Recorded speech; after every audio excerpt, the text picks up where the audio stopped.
sueños en mi vida, tengo anhelos, tengo fe, que todo cambiará, que alguien puedo ser, necesito ya un cambio, quiero un nuevo... La epilepsia es un trastorno del sistema nervioso central, en el que la actividad cerebral se altera, lo que provoca convulsiones o periodos de comportamiento y sensaciones inusuales y a veces pérdida de la conciencia. Cualquier persona puede padecer epilepsia. Esta afecta tanto a hombres como mujeres de todas las razas, grupos étnicos y edades. De una enfermedad que es más frecuente en niños y en personas mayores de 65 años y ante la que en muchos casos no sabemos cómo actuar. El lema es: la epilepsia no nos hace ser diferentes, pero tenemos una pregunta. Primero, entender qué es realmente la epilepsia, qué debemos hacer si nos encontramos con una persona que sufre uno de estos ataques. Jesús, nuestro doctor está aquí ya. ¿Qué es la epilepsia? Bueno, pues la epilepsia tiene que ver con el cerebro, tiene que ver con nuestra estructura más importante. La que me manda a mí ahora mismo, por ejemplo, poder hablar, poder mirarles, poder cambiar la mirada, poder hacer mis movimientos. ¿Por qué? Porque nuestro sistema nervioso central funciona, lógicamente, para mandar la información neurológica a todo el organismo. Bueno, pues ahí es donde nace una conducción, vemos una conducción eléctrica realmente. Tengo que decirles a todos ustedes que epilepsia en griego significa coger de sorpresa. Es decir, que la persona tiene una convulsión. Bueno, pues ahí está con una conducción eléctrica perfectamente y de golpe y porrazo existe un cortocircuito. Ese cortocircuito hace que podamos tener una convulsión, que podamos mover las manos, la cara, la boca, contraer todos los músculos. Es lo que se llama una contracción tónico-clónica, que es lo que todo el mundo conoce cuando hablamos de epilepsia. Primero, que epilepsia te coge por sorpresa. Segundo, que hay que quitar muchos mitos. Hay que quitar el mito de que es una enfermedad que afecta a la inteligencia. Fíjense, tengo aquí, para que no se me olvide, Dante, Napoleón, Van Gogh, Beethoven, Isaac Newton y Alfred Nobel tuvieron epilepsia. Por tanto, si tienen ustedes un niño o una persona en la familia que tiene una epilepsia, pónganle a estudiar y además háganle estudiar, porque puede ser perfectamente inteligente. Claro, es decir, con su vida normal. Claro, además la epilepsia no afecta a la inteligencia, evidentemente.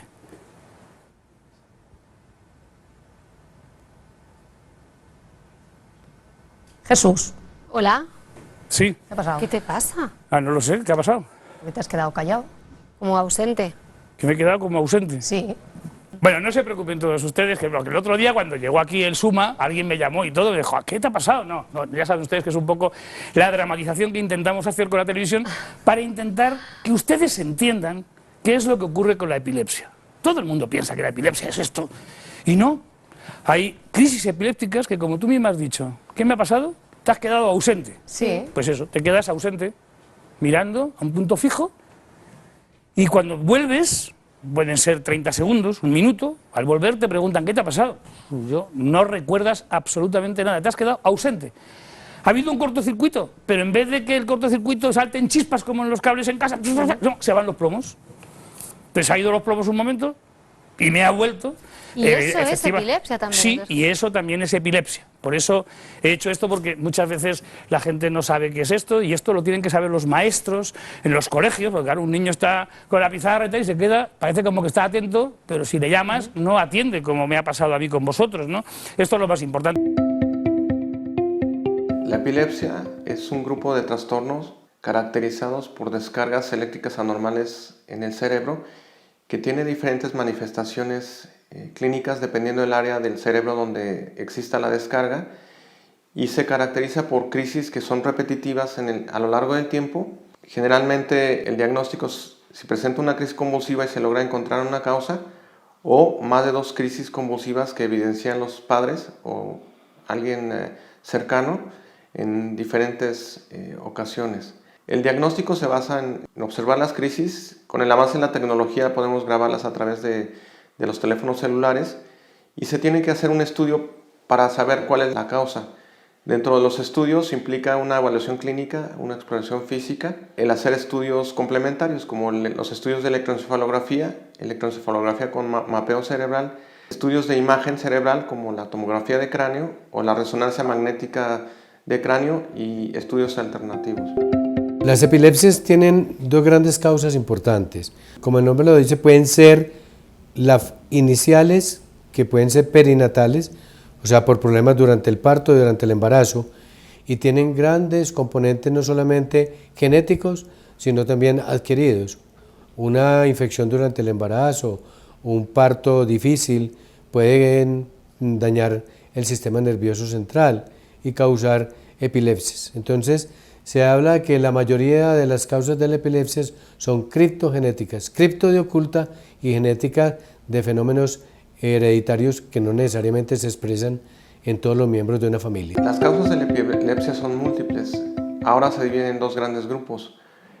Uno es el de origen genético, que también se llama idiopático, donde existe un fondo familiar y se están estudiando muchos genes causantes de la epilepsia. Hay epilepsias que son familiares y que se repiten a lo largo de las generaciones, y otro gran grupo de epilepsias son causadas por diferentes enfermedades que se llaman sintomáticas. Entonces, por ejemplo, un paciente que tuvo un golpe en la cabeza muy fuerte, que se llama traumatismo craneoencefálico severo, que tiene una hemorragia cerebral, que tiene un tumor cerebral, puede desarrollar epilepsia. Entonces, se dividen en dos causas principales, las genéticas y las adquiridas. Entre las causas de la epilepsia encontramos que no tiene ninguna causa identificable en casi la mitad de las personas que la padecen, pero en la otra mitad de los casos el trastorno puede ser causado por diversos factores, como por ejemplo la influencia genética, algunos tipos de epilepsia que se clasifican según el tipo de convulsión que se padece o la parte del cerebro que resulta afectada son hereditarios. Algunos genes pueden hacer que una persona sea más sensible a las condiciones ambientales que desencadenan las convulsiones. Otra causa posible de epilepsia son los traumatismos del cráneo. Normalmente son causados por un accidente automovilístico u otra lesión traumática, y esto puede provocar posteriormente epilepsia. También los trastornos cerebrales podrían causar epilepsia. Todos los trastornos que dañan el cerebro, como los tumores cerebrales o los accidentes cerebrovasculares, pueden provocar epilepsia. De hecho, los accidentes cerebrovasculares son la causa principal de epilepsia en adultos mayores de 35 años. Las enfermedades infecciosas como meningitis, sida y encefalitis viral también podrían causar epilepsia. Las lesiones prenatales, es decir, antes del nacimiento, pueden ocasionar epilepsia en los bebés, ya que ellos son sensibles al daño cerebral, por ejemplo, una infección en la madre, la mala nutrición o deficiencia de oxígeno pueden generar daño cerebral. Y por último, los trastornos del desarrollo, ya que la epilepsia puede estar asociada a estos trastornos. Cuando decimos trastornos del desarrollo nos referimos al autismo y la neurofibromatosis. Lo más común que se puede percibir son lo que vemos en la calle. Gente que cae, pierde el sentido, empieza con movimientos bruscos de las manos, se muerde la lengua, voltea la cabeza, la saliva se vuelve espesa, esa persona pierde el conocimiento y queda después con estado que llamamos posictal, de confusión, letargo, desorientación, dolor de cabeza, náuseas y vómito. Pero existen otras formas de epilepsia llamadas parciales, que como el nombre lo dice solamente afectan una parte del cuerpo y pueden ser con movimiento, con sensibilidad o sensación de extrañeza. En los niños es frecuente de epilepsia no convulsiva, que son las ausencias. El paciente queda con la mirada fija, parpadea, chupetea y pierde el sentido sin caer al suelo y después no recuerda lo sucedido. Entonces hay un espectro de las epilepsias de acuerdo a si son generalizadas que comprometan toda la corteza cerebral o focales o parciales que afecten una sola parte de esa zona del cerebro específica para movimientos, sensibilidad o automatismos motores. Estamos hablando del sistema nervioso central autonómico que reside aquí en el área del cerebro, la parte de atrás que se llama el cerebellum, y aquí ese sistema nervioso está dividido en el lado parasimpático, que nosotros llamamos pasivo, ¿okay? Y el otro lado es el lado simpático, que muchas veces me han oído decir que no es tan simpático nada. Este se la llama el lado excitado, ¿okay? La epilepsia como tal se refleja en unas convulsiones donde la persona pierde el control de su cuerpo y el sistema nervioso empieza a enviar impulsos y se contrae y tiene temblores que la persona no puede controlar. En otras palabras, que el sistema nervioso está fuera de control. ya usted no lo puede controlar, ni el mismo sistema nervioso central autonómico lo puede controlar. Por lo tanto, se descontrola y se pone o demasiado rápido o demasiado lento. Ahora, lo que se ha descubierto con la epilepsia es que principalmente se pone excitado. O sea, cuando se pone en exceso excitado, que se dispara el lado simpático, es donde sobrevienen las convulsiones, ¿no? Justo antes de que se ponga excitado, lo han podido medir con unos equipos que se llama equipo de variabilidad del ritmo del corazón, donde uno pone unos electrodos y puede ver justo antes de la convulsión del epiléptico, se activa muy fuertemente el lado pasivo. Pero momentos cuando empieza la convulsión es que ya se activó demasiado fuertemente el sistema nervioso excitado. Fíjense, el sistema nervioso trata de mantener balance, equilibrio. Si hacia un lado es excitado y hacia el otro lado es pasivo, pues el cuerpo siempre está buscando equilibrio, que es lo que llaman homeostasis, que es balance. Así que cuando el cuerpo se empieza a excitar mucho, él hace un esfuerzo natural, el que trabaja en automático, de ponerse más pasivo. Y se puede poner un poquito más pasivo de la cuenta antes de dispararse realmente hacia el total de excitación, donde ya el cuerpo pierde el control total, ¿no? Lo que se ha descubierto es que hay dos áreas para una persona mirar. La primera, si tiene epilepsia, si padece epilepsia, que son esas convulsiones que van, y los medicamentos para la epilepsia pueden funcionar por ratos para el 65% de los epilépticos. Pero hay un 35% de los epilépticos que tienen lo que llaman epilepsia refractaria, quiere decir que rechaza el control o cura. Es una epilepsia en rebeldía. 35% de las personas que padecen de epilepsia padecen epilepsia refractaria, que quiere decir que no hay control posible, o sea que ningún medicamento ni nada les puede ayudar.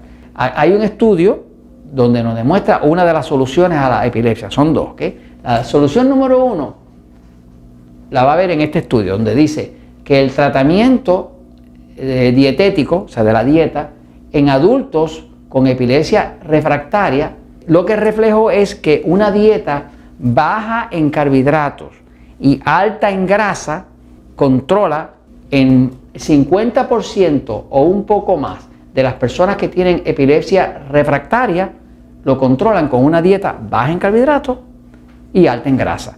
Por eso es que inclusive el aceite de coco se ha visto que es extremadamente bueno para las personas que padecen de epilepsia, porque es una alimentación de pura grasa, ¿no? Así que básicamente la dieta baja en carbohidratos, la dieta alta en grasa, esa combinación de baja carbohidratos, alto en grasa, resulta para más del 50% de las personas que tienen epilepsia refractaria, que es la que no se puede controlar, ¿no? Hay otra pista más, y es que se ha visto que mucha de la epilepsia tiene que ver como si fuera con una alergia o una intolerancia a ciertos alimentos. Ahí caemos nosotros en el tema de lo que llamamos alimentos agresores. Un medidor de glucosa, cómo usted picarse el dedito y aprender a encontrar cuáles son los alimentos que le están agrediendo a usted, que son los que agreden el sistema nervioso. Así que cuando usted quiere resolver o ayudar a una persona con epilepsia, tiene dos formas de ayudarle. Número 1, póngalo en una dieta baja en carbohidratos, en una dieta que sea baja en carbohidratos y alta en grasa. Por ejemplo, nosotros usamos una dieta que se llama la dieta 3x1, donde los alimentos tipo A son los que adelgazan y los E son los que engordan, que son los que más problemas traen porque son carbohidratos refinados, pan, harina, arroz, ese tipo de alimentos. En una persona, si una persona tuviera epilepsia, yo le diría que usted se vaya con una dieta puro de alimentos A.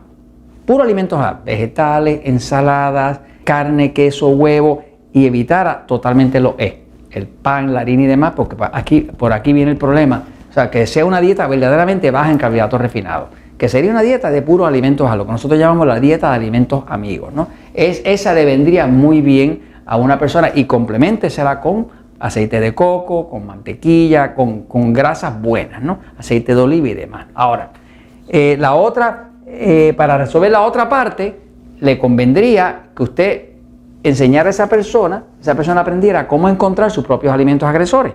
Porque cualquier alimento que sea una intolerancia, que sea un alimento agresor, le va a disparar la glucosa tan arriba que altera el sistema nervioso. Y eso le trae entonces las convulsiones de la epilepsia. Pero cada persona es distinta, así que a menos que usted se tome su propia glucosa y descubra cómo funciona el descubrir los alimentos agresores, usted no se va a poder proteger de algo que le esté descontrolando totalmente el sistema nervioso. Así que para resolver el problema de la epilepsia, las dos recomendaciones serían dieta baja en carbohidratos y alta en grasa, y la otra, busque sus alimentos agresores y remuévalos, ¿no? Si usted hace esas dos cosas, me atrevo a decir que fácilmente usted resuelve el 90% de los casos de epilepsia. No pierde nada comprobarlo, porque de todas maneras la ciencia no tiene ninguna posible solución. Inclusive hay un 35%, y debe saber que muchos de los epilépticos mueren de lo que llaman muerte repentina inexplicable. Muerte repentina inexplicable es un síndrome, que es algo raro que pasa, que ocurre 24 veces a 40 veces más en los epilépticos. Así que las personas que tienen convulsiones epilépticas, 24 veces más o 40 veces más, mueren de forma repentina inexplicable. Así que se puede evitar. Hasta el 17% de las personas que padecen epilepsia mueren con la muerte repentina, innecesariamente. Así que busque qué está descontrolando el sistema nervioso. O es el exceso de carbohidratos, que se resuelve con bajo carbohidrato y más grasa, o es alimentos agresores que está comiendo que le están alterando todo el sistema nervioso.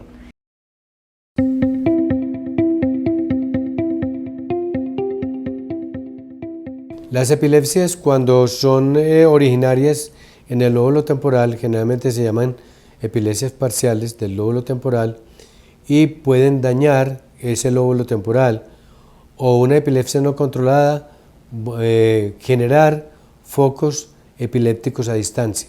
O sea, un foco epiléptico es un foco que se activa como cortocircuito y que se puede propagar a otras zonas.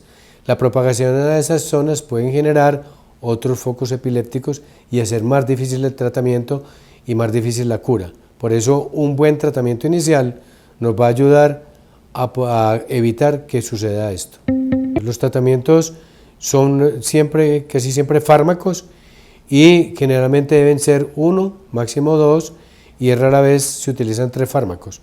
Es cuando la epilepsia ya se va volviendo difícil, se llaman epilepsias refractarias, y se tienen que generar estudios para poder encontrar la causa y poder ser susceptibles de otros tratamientos, como neuroestimuladores que se colocan para producir una respuesta a nivel cerebral y que generalmente son externos. Se utiliza también la cirugía de epilepsia. Esa cirugía de epilepsia saca el área del cerebro que está causando el desarrollo de los síntomas, y necesita estudios muy especializados. Otros procedimientos quirúrgicos, como es la colocación de un estimulador en un nervio que se llama vago, o inclusive hasta cirugías de epilepsia para poder mejorar o curar la epilepsia.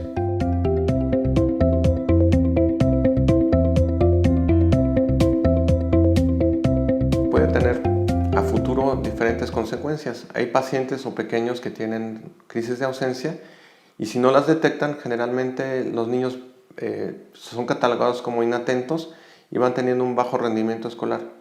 Pero hay niños que empiezan a tener convulsiones, y cada vez que tienen más crisis convulsivas, todo el desarrollo se retrasa, inclusive el lenguaje, las habilidades de conducta, las habilidades de aprendizaje, o pueden tener riesgos como caídas, golpes, fracturas, o hasta crisis en el sueño que poner en riesgo su vida. Por eso ese decálogo que debemos de conocer todos, porque además hemos visto cómo en el colegio se lo enseñan a los niños, me ha parecido genial, mantener la calma y transmitir la calma. Bueno, esto es difícil, sí, incluso difícil, para nosotros los médicos, pero hay que intentarlo. Llamar al 112, eso es evidente. No traten de inmovilizar, porque cada vez que una persona tiene una convulsión, todos intentamos sujetarlo. Lo del boli, no, sí, mira, si tú tienes una contracción muscular y yo vengo rápidamente a sujetarte y tú estás contraído, pues te puedo romper el músculo, pero además te puedo romperte incluso el hueso, porque estás haciendo una contracción importante. Bueno, no pongan nada en la boca, por favor, que esto lo sigo viendo en internet, en algunos sitios anoche, ¿no? No, te quitas el cinturón, lo metes en la boca para que no se muerda la lengua. Miren, no se muerden la lengua, pero si se la muerden luego se la cosemos, no se preocupen en absoluto. Eso es mucho más importante que meter algo en la boca, que podemos romper la mandíbula, y eso es mucho más grave que el que se muerda la lengua, evidentemente. Protejan la cabeza, quítenle las gafas, eso es muy importante, separen los muebles de al lado como han hecho los niños en el cole, yo creo que se veía muy bien. Y después, pues los 5 últimos puntos de ese decálogo de cómo actuar ante la crisis epiléptica, pues será lógicamente que primero aflojemos la ropa, por favor, pero no lo desnuden, aflojen. A mí, por ejemplo, me aflojáis la corbata, si me pasa eso. Las gafas y te aflojamos la corbata. Eso es. ¿Me ponéis de lado como el otro día? Sí. Esa es la postura más importante para que cualquier persona que pierde el conocimiento tiene un problema en el suelo.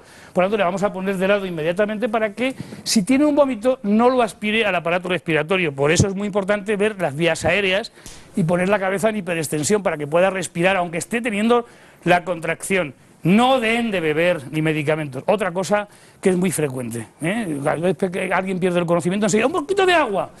Miren, el agua ni siquiera tampoco en la cara, como se ve en las fotos, en absoluto, como se ve en las películas, nada, nada, nada. Agua para nada, porque si está inconsciente no puede respirar y por tanto el agua se va a ir al aparato respiratorio y vamos a hacerle un flaco favor. Y hombre, ya si pueden, pues es importante lo que han hecho los niños, medir la crisis, porque luego en el hospital vamos a preguntar ¿cuánto tiempo duró? Y a vosotros que os ha parecido aquí que han sido pues 8 segundos, ¿no? Sí. Pero parece un mundo, cuando está tu hijo que se ha quedado ausente o tiene una contracción, parece un mundo. Alguien debe de controlar el tiempo porque no es lo mismo 30 segundos que un minuto. Una duda que tengo, Jesús, si es una ausencia como la que tú has tenido, ¿qué hacemos? Pues lo mismo, quietos. Quietos. Y si puede ser alguien que controle. Y evidentemente al lado, porque esa ausencia a lo mejor acaba con una pérdida. ¿No? Claro, con una pérdida. Quitamos los muebles de al lado, tal, y lo protegemos o nos ponemos 2 al lado, que va a caerse, pues le sujetamos y ya está. De todas formas hay muchos mitos en torno a la epilepsia. Los mitos, ¿cómo romper los mitos en torno a la epilepsia? ¿Os parece? ¿Cuántos mitos hay, doctor, sobre la epilepsia? Muchos mitos, sobre todo pensar que no es frecuente, 400.000 personas en Madrid casi, por tanto yo creo que sí que es importante tenerla en cuenta y sobre todo que la conozcan. Pero hay mitos y por eso queremos romperlos hoy. Primero, no es una enfermedad psiquiátrica ni mental. Claro, como vemos a alguien que le pasa algo en el cerebro, pues no está bien de la cabeza, no. No hay que llevarle al psiquiatra ni al psicólogo en absoluto. El pediatra es el que tiene que hacer de psicólogo y el profesional de enfermería explicándole al niño y a los padres lo que ocurre. O sea, perdón, que es una enfermedad neurológica, no mental. Por lo tanto, hay que ir al neurólogo y no al psiquiatra. Pero que no afecta, quería decir, a la inteligencia. Eso es importante. Esto es fundamental. Porque siempre, no, es que sobreprotegemos al niño. No puede estudiar tantas horas, porque muchas veces muchos padres piensan, claro, si el niño se tira 3 horas estudiando, por eso le vino... No, en absoluto. Posiblemente porque haya estado 3 horas frente al ordenador, que eso sí que puede provocar alguna alteración, pero a un niño con epilepsia y a un niño sin epilepsia. Por tanto, no afecta a la inteligencia, tiene que hacer una vida normal y hacer ejercicio, que otra de las cosas, no, al pediatra. Mire, tiene un certificado como que el niño tiene una epilepsia y por tanto para que no haga gimnasia, no, en absoluto. Tiene y debe hacer ejercicio físico, es fundamental. No se debe sobreproteger a la persona que la padece, esto es otra cosa esencial. Porque claro, si tenemos un hijo con una epilepsia, pues siempre vamos a protegerle, no podemos regañarle mucho, no, ustedes le regañan y ustedes le exigen, evidentemente, porque a lo mejor ha tenido una crisis o ha tenido 2 y no vuelve a tenerla en 20 años, porque se puede controlar perfectamente con la medicación. Y que el paciente debe de conocer su enfermedad. Hay todavía mucho mito de decir, no, al niño con 8 años, ¿cómo le voy a decir yo que tiene? Sí, claro que lo tiene que saber él y sus compañeros. Claro, su entorno. Y sus profesores. Médico, ni el tratamiento, ni brindar diagnósticos sobre ningún problema de salud. Aclarando pues también que el suplemento del que vamos a hablar, que es conocido pues como un suplemento alimenticio, el Ganoderma lúcido, un extracto de hongo, no es un medicamento y no es un fármaco. Y no está orientado a curar ni prevenir ninguna enfermedad. Sin embargo, podemos utilizarlo para apoyar diferentes aspectos de la salud. Les cuento que la primera vez que yo utilicé el Ganoderma, lo utilicé en el 2015 cuando estaba pasando por una crisis de salud y me ayudó muchísimo a mejorar mi sistema inmunológico en ese momento y adicional me ayudó a mejorar muchísimo mis niveles de energía. El Ganoderma lúcido tiene más de 400 componentes activos. ¿A qué nos referimos con componentes activos? Nos estamos refiriendo a que son partes o moléculas dentro del Ganoderma que pueden ejercer o promover diferentes efectos terapéuticos en nuestro cuerpo. De todos estos gran cantidad de componentes activos, podemos ir dividiéndolos como en grupos. Pero los tres grupos más importantes de componentes activos del ganoderma podemos dividirlo. En primer lugar, los polisacáridos, que tienen más efectos hacia el sistema inmune. Son conocidos por sus efectos a través de la inmunomodulación, es decir, ayudar a regular todo nuestro sistema inmunológico a través de las diferentes células inmunitarias, ¿no? El segundo grupo son los triterpenoides, que son muy conocidos por sus efectos antihistamínicos que ayudan a mejorar muchísimo. Adicional a eso también tienen efectos antiinflamatorios y antioxidantes. Y también los ergosteroles, que dentro de los ergosteroles pues hay precursores de la vitamina D que tienen diferentes beneficios hacia nuestra salud. También ayudan a mejorar la absorción del calcio, del fósforo en nuestro cuerpo. Así que toda esta composición, imagínate, hay más de 200 polisacáridos, 200 componentes dentro del extracto de ganoderma que pueden apoyar diferentes aspectos de la salud, más de 150 triterpenoides de lo que se tiene hasta el día de hoy sobre cómo esto va generando diferentes efectos en nuestra vida. Así que no es de extrañar que el ganoderma tenga tantos efectos hacia nuestra salud. Dentro de los polisacáridos que acabamos de mencionar, un grupo de los componentes del ganoderma están en una subcategoría que se llaman betaglucanos. Los betaglucanos son responsables de muchos efectos en la inmunomodulación del sistema inmunológico. Cuando nosotros consumimos el ganoderma, estas sustancias, los betaglucanos, llegan hacia nuestra flora intestinal y de ahí ellos son transportados hacia el vaso, hacia nódulos linfáticos, hacia la médula ósea, y de ahí es donde ellos ejercen diferentes efectos sobre las células inmunitarias, sobre linfocitos, sobre macrófagos, sobre células asesinas, y así es como el ganoderma puede ayudar a modular, activando diferentes tipos de células del sistema inmune. El ganoderma nos ayuda a generar una mayor vasodilatación y a promover, pues, a potenciar todos los efectos positivos que tiene la circulación en nuestro cuerpo.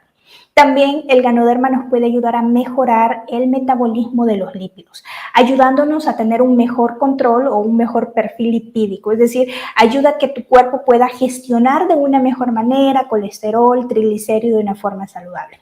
En la salud digestiva, vamos a recordar nuevamente los betaglucanos, esos componentes del ganoderma, lo que nos va a ayudar a que nuestra flora intestinal se vuelva más diversificada y pueda crecer.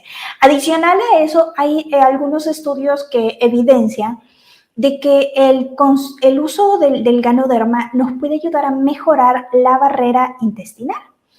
¿A qué nos referimos con esto? Cuando nosotros hemos tenido por un largo periodo de tiempo una alimentación muy desordenada, muchos alimentos procesados, alto consumo de carbohidratos simples, puede generar daños en nuestra barrera intestinal.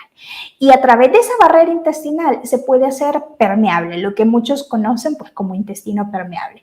Cuando el intestino se vuelve permeable, a través del intestino permeable pueden pasar diferentes tipos de toxinas, ¿sí? Endotoxinas, toxinas generadas por los mismos microbios que pueden estar dentro del colon, ¿verdad? No solamente los positivos, sino que los negativos, y esto viajar a través del sistema y generar diferentes tipos de problemas, como algo muy conocido como es la inflamación crónica.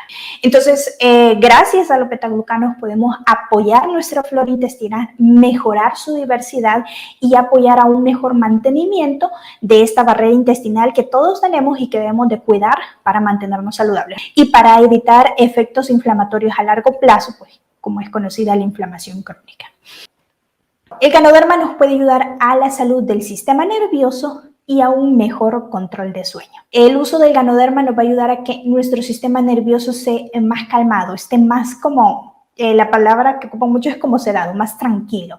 Y no sé, posiblemente algunos de ustedes lo hayan utilizado por largo periodo de tiempo, pero cuando se usa de forma continua, no solamente te sientes más calmado y relajado, sino que tiene un mejor proceso de control de sueño.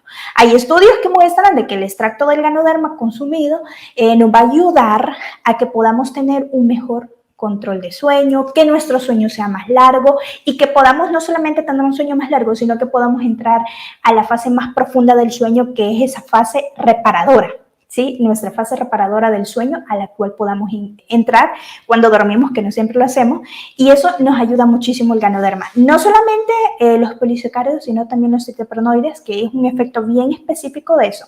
Adicional, es bien interesante destacar que en la medicina tradicional china el Ganoderma se considera no solamente un extracto que puede ayudar a diferentes aspectos biológicos, sino que ellos le llamaban también un hongo de la espiritualidad, y era por este efecto de relajación que puede promover en nuestro cuerpo y también el generar algunos efectos neuroprotectores. Así que nos ayuda a mantener una mejor memoria, nos ayuda a mantenernos más activos y a tener un sistema nervioso menos hiperactivo, ¿verdad? Un sistema nervioso más relajado.